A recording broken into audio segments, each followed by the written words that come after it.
আসসালামু আলাইকুম ওরহমতুল্লাহি ওবারাকাতুহু। সুপ্রিয় প্রবাসী ভাই ও বোনেরা এবং দেশ ও বিদেশ সকল ভাই বোনদেরকে আমি বলতে চাই, আমার এই কথাগুলো মন দিয়ে শুনবেন, শুনে লাইক কমেন্ট শেয়ার করে কথাগুলো আমার ছড়িয়ে দিবেন। এতে আমি উপকৃত হব এবং অনেক মানুষই উপকৃত হবে। আর আমি ব্যক্তিগতভাবে আপনাদের কাছে কৃতজ্ঞ থাকব। আমার মন থেকে ভালোবাসা ও দোয়া আপনাদের জন্য থাকবে। তাই আমি বলতে চাই, আমি একজন প্রবাসী, বিদেশ ফিরত প্রবাসী। আমি দেশে এসেছি অনেক কষ্টে এবং যন্ত্রণায় আছি, যা আর্থিক সমস্যায় জর্জরিত। আমি ইচ্ছা করলে আমি কারো কাজ করতে পারি না, আমি কারো বোঝা মাথায় নিতে পারি না। এই অবস্থাতে আছি। আমার মতন এইরকম লক্ষ লক্ষ মানুষ আমার মতো এইরকম আর্থিক সমস্যায় জর্জরিত হয়ে আছে। যারা বিদেশ থেকে এসেছে, ভাই বোন আত্মীয় স্বজন ফ্যামিলিকে একবার ডেলে দিয়ে সব কিছু একবারে নিঃস্ব হয়ে গেছে। এরকম ঘটনা অহরহ আছে। তাদের দেশে এসে খুব কষ্ট। তারা আবার আর্থিক সমস্যার কারণে যাইতেও পারছে না, বিদেশে যাইতে পারছে না। বাড়িতে ব্যবসা বাণিজ্য করে খাবে, সেটাও কোনো ব্যবস্থা নেই, করতে পারছে না।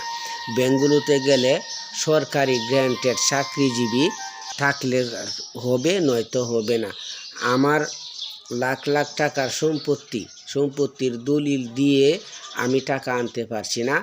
আমার কারিজ লাগবে, এই লাগবে, সেই লাগবে, অজুহাত, সরকারি গ্র্যান্টেড, এইরকম অজুহাত দিয়ে আমার বারবার ব্যাংক থেকে তাড়িয়ে দেওয়া হয়েছে। এইরকম হাজার হাজার মানুষকে এরকমভাবে তাড়িয়ে দেওয়া হয়।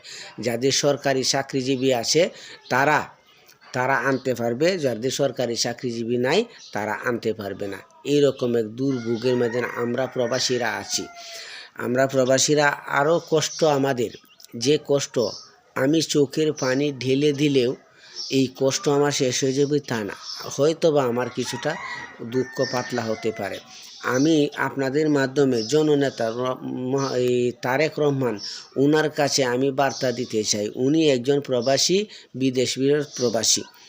উনি দীর্ঘদিন যাবৎ প্রবাসে নির্বাসিত ছিলেন। উনি আমাদের প্রবাসীদের ব্যাপারে বুঝবেন এবং কষ্ট কারে কয় বুঝবেন। উনি যেন আমাদের জন্য ব্যাংকিং খাত থেকে সুদমুক্ত যেন আমাদেরকে ঋণের ব্যবস্থা করে দেওয়া হয়। সরকারি গ্র্যান্টেড ছাড়া আমাদের ঋণের ব্যবস্থা করে দেওয়া হয়। খারিজ এবং বিভিন্ন ধরনের অজুহাত থেকে আমাদের মুক্তি দিয়ে যেন আমাদের ঋণের ব্যবস্থা করে দেওয়া হয়। আমরা যেন কাজ করে ব্যবসা